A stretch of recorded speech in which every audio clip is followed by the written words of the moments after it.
selevel hadis. Pergilah kau setan, pergilah kau. Ternyata agama Kristen itu ciptaan iblis dan Yesus di bukit itu seperti Matius 4 ayat 8. Waduh. Ngamuk dia sudah. Ya. Kenapa ngamuk begitu, Bang? Ternyata setelah aku baca Alkitab, agama Kristen itu ciptaan iblis dan Yesus waktu dia mana ayatnya? Itu. Ayatnya mana? Matius 4 ayat 8. Coba baca. Siapa di bukit? Dan iblis membawa Yesus ke bukit itu. Suara Anda pecah nih. Oh, jauhin. Dekat, jelas nih. Oke, silakan coba baca ayatnya. Jelas. Dan iblis membawanya pula ke bukit itu. Untuk apa? Untuk menciptakan agama Kristen. Ayatnya, Bang, dibaca ya. Matius 4 ayat 8. Nggak ada di situ. Dan iblis membawanya untuk menciptakan agama Kristen, nggak ada. Saya bacakan ayatnya. Baik. Untuk apa dibawa? Sudah. Untuk apa? Tenang. Jangan emosi. Tarik nafas. Hembuskan. Iya. Tadi siang itu ada yang pesan sama saya. Orang Islam ini dikuasai roh. Nah, rohnya orang Islam itu kayak gini, roh amarah. Ya, suaramu pecah-pecah. Suaramu saja pecah-pecah loh. Ya, loncat penyembah. Matius berapa? Matius berapa? 4 ayat 8. Matius 4 ayat 8. Baik. Saya bacakan Matius 4 ayat 8. Baik ya. Dan iblis membawanya pula ke atas gunung yang sangat tinggi dan memperlihatkan kepadanya semua kerajaan dunia dengan kemegahannya. Mana di sini? Dan iblis membawanya ke atas gunung dan menciptakan Kristus mana?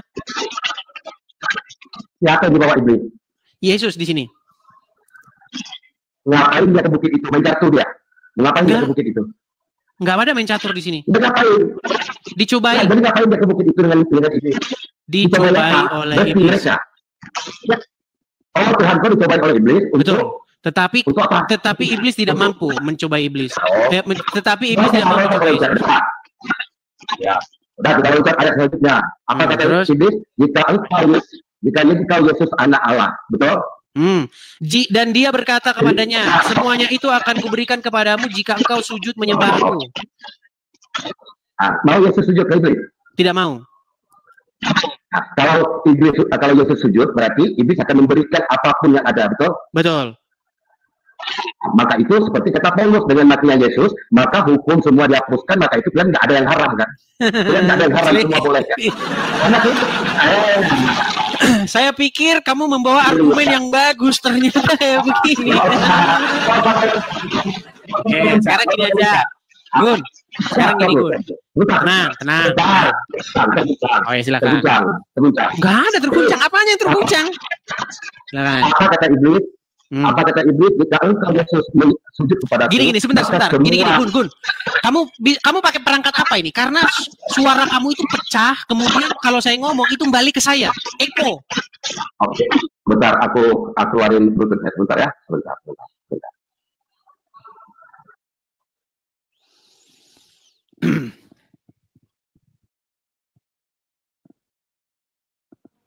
Oke, jelas, Dis. Gini kan bagus. Ya. Silakan. Waktu di bukit itu, iblis berkata, jika engkau Yesus menyembah aku, maka isi dunia ini akan kuberikan kepadamu, betul? Betul.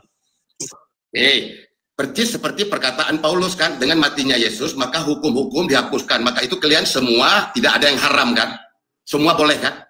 Sudah? Sudah. Baik. Semua kan?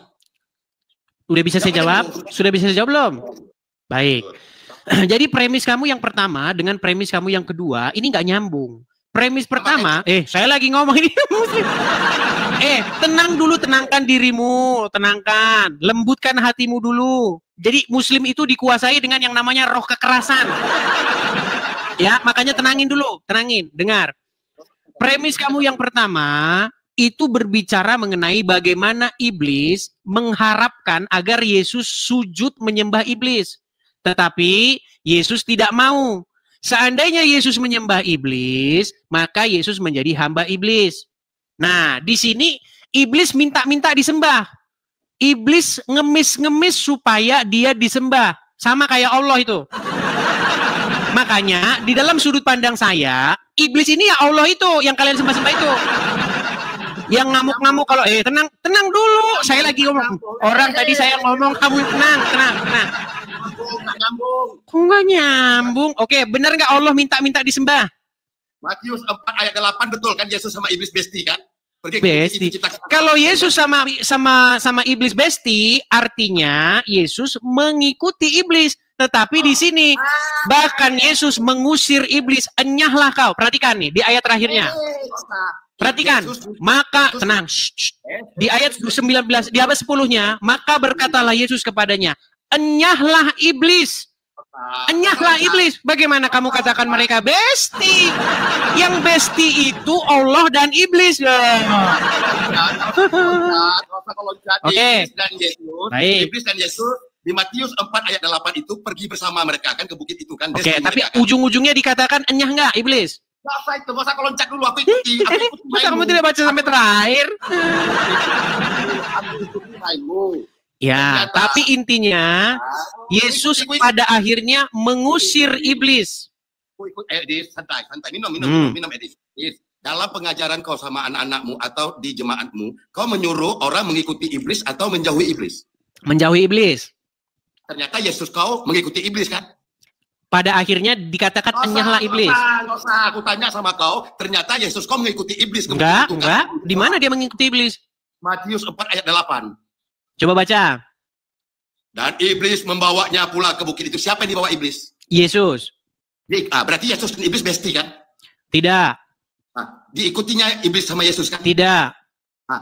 Oh, penipu kau, dasar kafir kau. Ngamuk dia. Bahkan Yesus berkata kepada iblis, enyahlah kau. Enyah. Nggak usah loncat. Matius 4 ayat 8 kutanya, kau mengajarkan ke anak kau jangan mengikuti iblis. Ternyata Yesus kau mengikuti iblis. Dasar kafir penyembah Tuhan beranak kau. Marah-marah dia. Sudah? Udah kau akui. Oke, satu. Tenang. Saya mau gantian dulu. Gimana? Masa nggak gantian? Yang bestian, sebentar. Yang bestian sama setan itu Muhammad. Nih, saya kasih hadisnya. Saya kasih hadisnya. Yang bestian sama Muhammad. Perhatikan. Tenang. Nih, saya bacakan hadisnya. Tidaklah. Kenapa kamu takut ditanya? Takut ditanya dia. Kenapa kamu takut ditanya?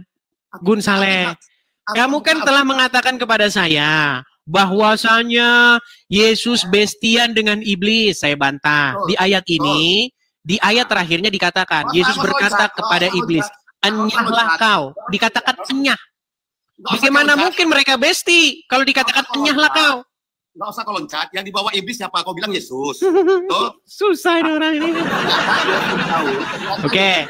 Sekarang saya mau tanya sama kamu. Kamu masalah mau ngomong begitu terserahlah. Namanya kamu juga masih Islam. Nih, saya kutip satu hadis yang berkata begini. Muhammad berkata, tidaklah dari setiap manusia itu melainkan didampingi oleh korin. Korin itu artinya setan yang membisikkan orang supaya mereka itu melakukan kejahatan. Kemudian Aisyah berkata, tenang. Aisyah berkata, ya Rasulullah, apakah juga termasuk engkau? Lalu Muhammad menjawab, betul. Ia juga mendampingi aku. Hanya saja Allah membantuku membuat dia beragama Islam. Jadi setan atau korin yang mendampingi Muhammad sudah masuk Islam. Akhirnya mereka bestian, betul? Betul nggak? Betul nggak? Tenang. Betulkah setan atau korin yang mendampingi Muhammad sudah masuk Islam? Aku buka Alkitab, Al-Quran kau buka. Ini loh, dengar. Tanya jawab Islam Kristen. Kamu bertanya kepada saya tadi kan, poinmu sudah masuk, Gus. Poinmu sudah masuk. Bahwa kamu menuduh bahwasannya Yesus dan setan bestian.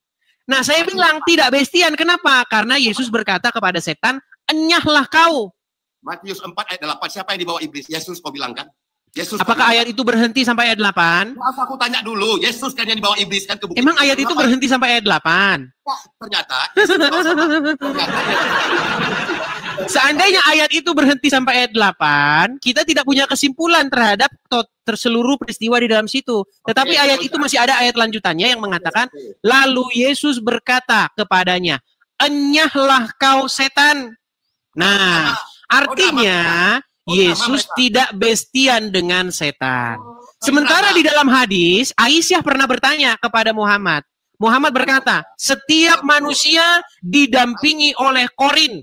Lalu Muhammad juga menjelaskan, orang-orang berkata, dan Aisyah juga berkata, apakah korin itu juga mendampingi engkau, wahai Rasulullah? Rasulullah menjawab, betul, ia mendampingiku juga. Hanya saja Allah menolongku, maka ia menjadi seorang muslim. Dan dia tidaklah memerintahkanku kecuali kepada kebaikan. Jadi ada setan yang memerintahkan kepada kebaikan.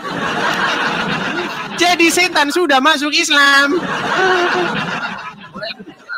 Yang namanya setan, dengar, apa yang dikatakan oleh Tuhan Yesus terhadap setan? Tenang. Setan itu adalah bapak segala dusta, kata Tuhan Yesus. Sementara menurut Muhammad, setan sudah masuk Islam dan dia memerintahkan Muhammad hal-hal yang baik. Makanya, apa yang diajarkan Muhammad? Boleh berdusta. Ya terang aja Muhammad mengajarkan boleh berdusta karena ajaran yang didapatkan dari setan. Silakan. Level Alkitab kau selevel Al-Quranku atau hadis? Bahkan Quran dan hadismu itu tidak bisa dibandingkan dengan Bible. Aku buka Alkitab, berarti kau buka Al-Quran sama aku. Oke, jadi kamu nggak percaya hadis ini? Nggak usah kau nyinyir, kau nyinyir. Jadi kau tak percaya hadis ini? Kalau aku buka Alkitab, Enggak, saya tanya sama kamu. Apakah kamu percaya hadis yang barusan saya bacakan? berarti level Alkitab kau selevel hadis.